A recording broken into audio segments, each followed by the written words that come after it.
show you how to reset the service light on 2012 JEEP Campass.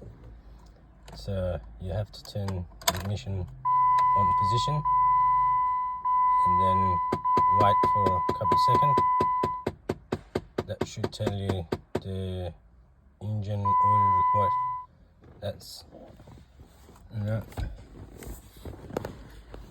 the way you do this is pump the accelerator pedal 5 times. 1, 2, 3, 4, 5. Turn the ignition off. Back on again. Start the car. That should disappear.